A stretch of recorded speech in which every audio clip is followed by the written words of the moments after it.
நம்ம வந்து அவங்கள பாசிட்டிவா அவங்க நம்ம வீட்ல ஒருத்தரா இருக்காங்க. இப்ப நான் சொன்னேனே வாராகி அம்மன் வந்து வீட்டுக்குள்ள நடமாடுறாங்க. வீட்டுக்குள்ள நடமாடுறாங்க. அது நல்லாவே தெரியுது. டோர் திறக்குறாங்க, மூடுறாங்க. நான் போய் பார்ப்பேன். என்ன டோர் இந்த நேரம் என்ன தொறக்குற மாரி சவுண்ட் வருதுன்னா, பாப்பா ரூம் டோர் திறக்கும். வெளியில போய் பார்ப்பேன் நான். பார்த்து சரி அவ நடக்கிறா போல இருக்குன்ட்டு உள்ள போயிடுவேன். தண்ணி டேபிள்ல வச்சுட்டு உள்ள போயிடுவேன். அந்த மாதிரி நம்பிக்கை.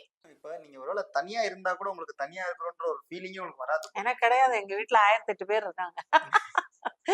எனக்கு எந்த பயமுமே கிடையாது. என்ன நீங்க கொண்டு போய் ஒரு நடுக்காட்டுல விட்டா கூட, என்ன சுத்தி எல்லா அம்மாமாரும் நிக்கிறாங்க. வாராகி அம்மன், இந்த அம்மன், அந்த அம்மன், எல்லா அம்மனும் சேர்ந்து ஒரு 108 அம்மன் நிக்கிற மாரி தான் தோணும் எனக்கு. சூப்பர். நான் எங்கேயுமே தனியா போமாட்டேன் தம்பி. ம். எங்கேயுமே தனியா போமாட்டேன். அப்படிதான் ஒரு ஒரு ஒரு 8 வருஷமா தான் எங்க போனாலும் ராத்திரி 12 மணி, 1 மணிக்கு பேக்கெல்லாம் தூக்கிட்டு ஏர்போர்ட்ல போய் உட்காந்து போய் இறங்குவேன். நான் போற ரோடெல்லாம் காடு. எதையுமே நான் யோசிக்க மாட்டேன். ஏதோ ஒரு சாமி இருப்பாங்க. இத 3 மாசம் ஐயப்பனுக்கு மாலை போட்டிருந்தேன். 3 மாசம் ஐயப்பனுக்கு ஜோதி பார்த்துட்டு தான் மாலை கழட்டினேன். சாமி கும்பிட்டுட்டு மாலை கழட்டிட்டேன். அதுக்கடுத்து இப்ப அம்மாக்கு திரும்ப போட்டுட்டேன். அந்த மாரி தெய்வங்கள் நம்ம கூட இருக்காங்கங்கிற ஒரு நம்பிக்கை எல்லாருக்குமே வரணும்.